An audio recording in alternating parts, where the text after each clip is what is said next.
کبھی یہ سنا ہے کہ کسی بیٹے نے اپنی ماں کو مار دیا، کسی بیٹے نے اپنے باپ کو مار دیا، کسی بھائی نے اپنے بھائی کو مار دیا؟ اس طریقے سے بہت کم سننے میں آتا ہے، لیکن کچھ کم وقت ایسے بھی گزرے ہیں کہ جنہوں نے اپنے ماں باپ کو مارا ہے، پراپرٹی کے لیے، مال کے لیے اپنے بھائی کو مارا ہے۔ اس طریقے سے بھی سامنے کیس آتے ہیں۔ تو انہی میں سے ایک بات یہ بھی ذہن میں آتی ہے کہ دو ماں بیٹے رہتے تھے اور وہ اتنا آپس میں ان میں پیار تھا، ماں جو کہتی تھی بیٹا کرتا تھا۔ اور یہ ماحول، یہ تبدیلی کہاں سے آتی ہے وہ بھی سنیں گے آپ۔ یہ رہتے تھے، ماں کہتی تھی آج کام پہ نہیں جانا تو نہیں جاتا تھا، ماں کہتی تھی آج کام پہ جانا ہے تو جاتا تھا، مطلب آرام سے زندگی گزر رہی تھی۔ تھوڑے دنوں میں کیا ہوا کہ اس کی سنگت برے لوگوں میں پڑ گئی، اور جب برے لوگوں میں سنگت پڑتی ہے تو یاد رکھیں کہ پھر وہ معاملہ بیکار ہو جاتا ہے۔ اگر کسی شرابی کے پاس کوئی بیٹھنے لگا 10-15 دن، اگر اس شرابی کے پاس بیٹھنے لگے تو پھر شراب پینے لگے گا۔ ایک شرابی اگر اچھے لوگوں میں بیٹھ جائے تو اچھے لوگوں میں بیٹھ کر اس کی شراب چھوٹ جائے گی، لیکن 10 شرابیوں کے درمیان ایک اچھا بیٹھ جائے تو وہ اسے بھی اپنی طرف کھینچ سکتے ہیں، اسے بھی اپنی طرف لا سکتے ہیں۔ تو تبھی کہا گیا کہ برے لوگوں کی سنگت نہیں کرنی چاہیے، برے لوگوں کا سنگ بالکل غلط ہے، بالکل نہیں کرنا چاہیے۔ اگر کوئی شراب پیتا ہے، اگر کوئی سگریٹ پیتا ہے، کوئی نشہ کرتا ہے تو اس کے ساتھ ہرگز نہیں، اگر آپ اس کے ساتھ رہو گے تو وہ ضرور آپ کو سکھا دے گا۔ ایک دن نہیں، 2 دن نہیں، تیسرے دن کہے گا کہ بھائی دیکھ تو ذرا چکر دیکھ کیسا لگتا ہے، ایک سگریٹ پی کے تو دیکھ کیسا لگتا ہے، اچھا لگتا ہے۔ اس طریقے سے آپ کو بتائے گا۔ سگریٹ پینے کی بات آئی تو کہے گا کہ بھائی پی، دیکھ تیری آواز اچھی ہو جائے گی۔ برے لوگوں کی سنگت بالکل غلط ہے۔ ماں بیٹے بہت پیار سے رہتے تھے، بہت آرام سے زندگی گزر رہی تھی، لڑکا کام کرتا تھا، آتا تھا، ماں کی خدمت کرتا تھا، لیکن وہیں پر برے لوگوں کی سنگت جب پڑی تو یہ شرابی بن گیا، شراب پینے لگا، شراب کا عادی ہو گیا، نشے کا عادی ہو گیا۔ اب جب گھر پہ آتا تھا تو شراب کی بو اس کے منہ سے آتی تھی، شراب پی کے آتا تھا، ماں اسے کہتی تھی کہ بیٹا آج تیرے منہ سے بہت بدبو آ رہی، کیا کھا لیا تو نے؟ تو ماں سے تھوڑا جھڑک کے بات کرتا تھا، غصے میں بات کرتا تھا، تو ماں سمجھتی تھی کہ شاید آج اس کا موڈ صحیح نہیں ہے، کچھ جھگڑا وگڑا ہو گیا ہوگا کسی سے۔ تو 1-2 دن ہوا، پھر اور زیادہ شراب کا عادی ہو گیا، پھر کام چھوڑ دیا اس نے، کام نہیں جاتا، پھر صبح کو تو جاتا تھا ماں کو بتا کے کام پہ جا رہے ہیں، لیکن پورا دن وہ لوگوں کے ساتھ، دوستوں کے ساتھ، غلط دوستوں کے ساتھ، غلط دوستوں کی سنگت میں پڑھ کے عیاشیاں کرتا، اور شام کو گھر پہ لوٹتا دارو شراب کے نشے میں۔ تو ماں جب کچھ بات کہتی تھی ماں کو ڈانٹتا تھا۔ ماں سمجھ چکی تھی یہ برے لوگوں کی سنگت میں پڑھ کر، برے لوگوں کے ساتھ بیٹھ کر یہ شرابی بن چکا ہے، نشیڑی بن چکا ہے، اب یہ نشے میں مبتلا ہو چکا ہے۔ تو اس طریقے کی جب اس نے یہ بات دیکھی تو 1-2 لوگوں سے ملی، کہا دیکھو میرا بیٹا بگڑ رہا ہے، کچھ بتائیں کیا کریں۔ ڈاکٹر سے ملی اور بھی لوگوں سے، اس نے کہا ایسا ہے کہ اس کی شادی کر دو، شادی جب ہو جائے گی تو اس کو احساس ہو جائے گا کہ زندگی کیسے گزاری جاتی ہے، بیوی آئے گی تو سب صحیح ہو جائے گا۔ وہ کہا ٹھیک ہے۔ اس کی ماں نے ایک رشتہ تلاش کیا، رشتہ تلاش ہونے کے بعد اس کی شادی لگ گئی، اور اس نے تو منع کیا تھا کہ میں شادی نہیں کروں گا۔ تو ماں نے جب زیادہ فورس کیا، اس نے کہا ٹھیک ہے آپ چاہتی ہو تو میں کر لوں گا۔ شادی ہو گئی، شادی ہونے کے بعد بہو گھر پہ آ گئی۔ پہلے تو ماں ہی سارا کام کرتی تھی، اب کیا ہوا کہ اب جیسے ہی اس کی بیوی آئی تو اس نے سارا کام سنبھال لیا۔ بیوی جھاڑو لگاتی، بیوی پوچھا کرتی، کھانا بناتی، سب کچھ بیوی کرتی تھی۔ ماں کو بہت سکون ہو گیا، ماں بہت خوش تھی، بہو کی تعریف کرتی تھی، بھائی میری بہو تو چاند کا ٹکڑا ہے، واقعی میری بہو نے میرے گھر کو سنبھال لیا۔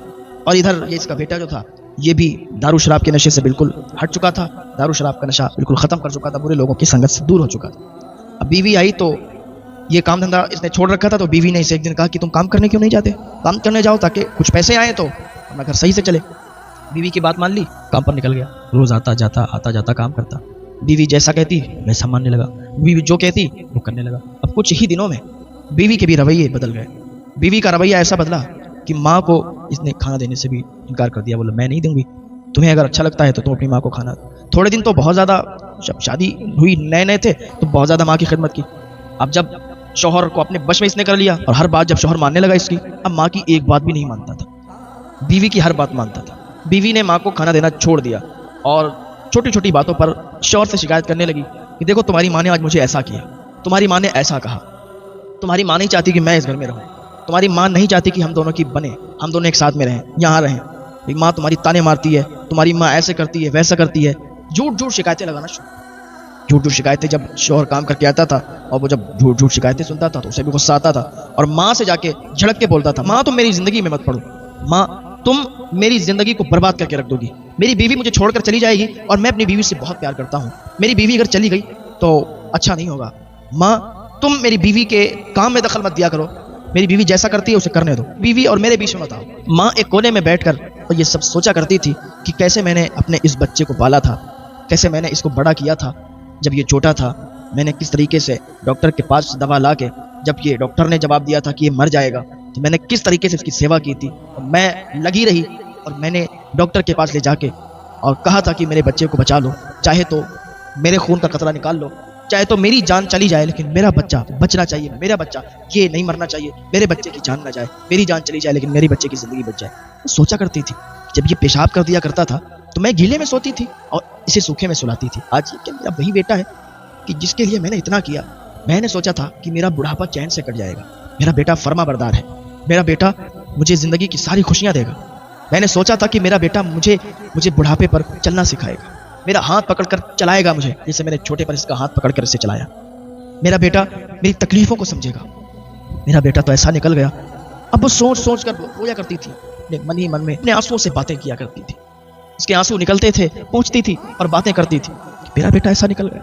میں نے تو بہت کچھ سپنے دیکھے تھے، لیکن بیوی کے آنے کے بعد ایسا ہو گیا. لیکن بہت سے ایسے بیٹے ہوتے ہیں کہ ان کی شادیاں ہو جاتی ہیں اور وہ بیوی آتی ہے تو ان کے گھر آباد ہو جایا کرتے ہیں. اور بیوی اپنی ساس کی اتنی دیکھ بھال کرتی ہے. جو عزت دار گھروں کی بیٹیاں ہوتی ہیں، جو عزت والی بیٹیاں ہوتی ہیں، وہ اپنی ساس کی بہت زیادہ دیکھ بھال کرتی ہیں، اپنی ساس کو اپنی ماں کی طرح مانتی ہیں، اپنے سسر کو اپنے والد کی طرح مانتی ہیں. وہ بیٹیاں ہوتی ہیں عزت دار گھر کی اور عزت والی بیٹیاں ہوا کرتی ہیں جو اس طریقے سے رہتی ہیں کہ اپنے سسر کو اپنے والد جیسے، اپنی ساس کو اپنی ماں کے جیسے مانتی ہیں اور اپنے پورے گھر کو ساتھ میں لے کر چلتی ہیں. اب کیا ہوا، رمضان شریف کا مہینہ شروع ہو گیا. رمضان شریف کی خوشیاں آ گئیں. ماں سمجھتی تھی کہ بیٹا صحیح ہو جائے گا، رمضان شریف چل رہا ہے تو اب تو سب صحیح ہو جائے گا. ماں دعائیں کرتی تھی. کیا تھا کہ پہلا رمضان آیا، سحری کا جب وقت ہوا تو ماں نے سوچا کہ میرے لیے بھی کھانا آئے گا، سحری کا وقت ہو گیا ہے، میں بھی تو روزہ رکھوں گی. لیکن کھانا بہو نے نہیں بھیجا. برتن ادھر کھڑکے ادھر کھانا بنا. ماں سوچ رہی تھی کہ اب آتا ہوگا، لیکن سحری کا ٹائم ختم ہو گیا لیکن کھانا ادھر نہیں آیا. ماں نے پانی پی لیا تھا، پانی پی کے روزہ رکھ لیا. پورا دن ایسے ہی گزر گیا. شام جب ہوئی تو سوچا افطاری مل جائے گی.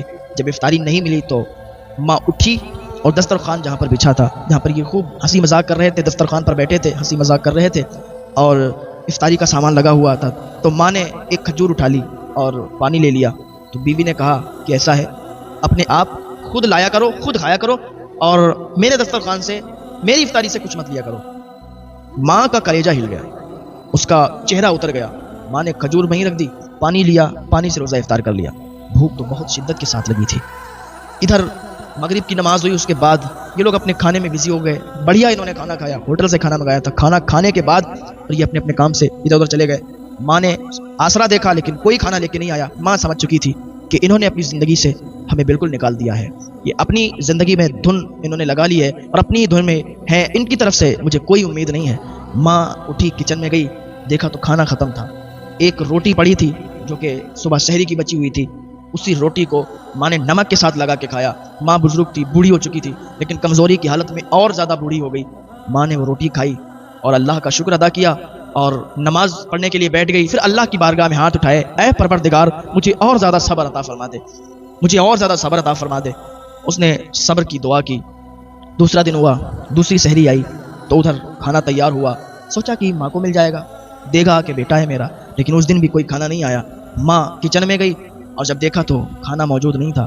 2-3 ٹکڑے روٹی کے پڑے تھے، وہی نمک سے ماں نے وہاں پر کھا لیے اور کھانے کے بعد روزہ رکھ لیا پانی پی کر. افطاری کے ٹائم بھی کوئی افطاری نہیں، پانی پی کر افطاری کی. 2 دن میں ماں بالکل سوکھ چکی تھی، بالکل سوکھ چکی تھی. وہ اپنے کمرے میں لیٹ گئی. اتنی زیادہ اسے تکلیف تھی کہ خود اٹھ بھی نہیں پا رہی تھی، اس لیے کھانا 2 دن سے نہیں کھایا. روزہ رکھ رہی ہے پانی پی کر، اور افطار میں بھی کچھ نہیں، سحری میں بھی کچھ نہیں. آدمی 2-3 دن زندہ رہ سکتا ہے. 2 دن ہوئے تھے کہ بہت زیادہ کمزوری آ گئی. اب کیا ہوا کہ ماں تو لیٹ گئی تھی، اب اسے اٹھنے کی بھی استطاعت نہیں تھی، لیٹی رہی اور بہت زیادہ کمزوری تھی. ادھر یہ لوگ سحری کرتے، افطار کرتے اور اپنی چین سے زندگی گزارتے. اب بتائیے، آپ کی ماں بھوکی ہے اور یہ سحری کر کے روزہ بھی رکھ رہے ہیں، کیا ان کے روزے قبول ہیں؟ کیا ان کی نمازیں قبول ہیں؟ ادھر ماں بھوکی ہے، ماں کی حالت خراب ہے اور یہ روزے رکھ رہے ہیں، یہ سحری کھا رہے ہیں، افطار کر رہے ہیں، ساری چیزیں، نمازیں پڑھ رہے ہیں، عبادت کر رہے ہیں. کیا ان کی عبادت قبول ہے؟ کوئی ان کی عبادت قبول نہیں، ان کے روزے قبول نہیں. ماں کو اس طریقے سے رکھ کر اور عبادت قبول ہو جائے، روزے قبول ہو جائے، کیا ایسا ہو سکتا ہے؟ ہرگز نہیں. اللہ پاک ہم سب کو ہدایت کی توفیق عطا فرمائے، والدین کی خدمت کرنے کی توفیق عطا فرمائے. ماں اگر روٹھ جائے اسے منا لیا کرے، باپ اگر روٹھ جائے اسے منا لیا کرے. اگر ماں باپ روٹھے ہوں گے تو زندگی میں کبھی بھی کامیابی نہیں ملے گی. ماں باپ اگر آپ سے ناراض ہوں گے زندگی میں کبھی بھی کامیاب نہیں ہوگے. چاہے کسی کی بھی چوکھٹ پر چلے جاؤ، کسی بھی بارگاہ میں چلے جاؤ، کتنی بھی دعائیں کروا لو، کوئی دعا تمہارے حق میں قبول نہیں ہوگی اگر تمہارے ماں باپ تم سے خفا ہیں، اگر تمہارے ماں باپ تم سے ناراض ہیں۔ ماں لیٹی تھی اور 1 دن گزر گیا، 2 دن گزر گئے، 3 دن گزر گئے، ماں دروازے سے باہر نہیں آئی، ماں اپنی جگہ سے باہر نہیں آئی۔ بیٹے نے کہا دیکھتے ہیں چل کے ماں کو کہ کیا حال ہے، 3 دن ہو گئے لیکن گھر سے باہر نہیں نکلی۔ جب دروازہ کھولا تو کیا دیکھتے ہیں کہ ماں کا انتقال ہو گیا تھا، ماں کا انتقال ہو گیا تھا، ماں بالکل سوکھ چکی تھی، ماں 3 دن سے اندر تھی، باہر نہیں آئی، انہوں نے جھانک کر نہیں دیکھا، لیکن 3 دن کے بعد بیٹے کو فکر ہوئی کہ چلو ماں کو دیکھ لیتے ہیں، دیکھا تو ماں مر چکی تھی۔ اب اس نے رونا چلانا شروع کر دیا، بہت زیادہ چیخنے لگا، چلانے لگا۔ اب تیرے چیخنے اور چلانے سے کیا فائدہ، ماں کو تو نے ہی مارا ہے۔ اب اسے احساس ہو رہا تھا کہ میں نے بہت غلط کیا، اگر ماں کی خدمت کرتا، ماں کی دیکھ بھال کرتا، ماں کو اگر سحری ملتی، ماں کو اگر افطاری ملتی تو ماں بچ جاتی، ماں اس طریقے سے نہیں جاتی۔ اب اسے بہت افسوس ہو رہا تھا، کیا ایسے بچے کیا یہ معاف کر دیے جائیں گے کہ یہ تو اپنی ماں کا قاتل ہے، ایسے بچے، ایسی اولاد معاف کی جائے گی؟ ارے ماں باپ کو تم نے کیا سمجھا ہے؟ ماں باپ کا بہت اعلیٰ مرتبہ ہے۔ حضور پاک صلی اللہ علیہ وسلم کی بارگاہ میں ایک نوجوان آیا اور آ کے کہنے لگا کہ حضور میرے مال سے میرا باپ بغیر اجازت کے کھا لیتا ہے۔ حضور پاک صلی اللہ تعالیٰ علیہ وسلم نے جب اتنا سنا تو کہا اس کے باپ کو بلایا جائے۔ جب اس کا باپ آیا تو راستے میں اس نے کچھ اشعار کہے، کچھ کہا۔ حضور کی بارگاہ میں جب پہنچا تو حضور نے فرمایا کہ بات تو ساری بات میں کریں گے، پہلے یہ بتا تو نے راستے میں کیا پڑھا تھا، تو نے راستے میں کیا کہا تھا، کون سے اشعار کہے تھے؟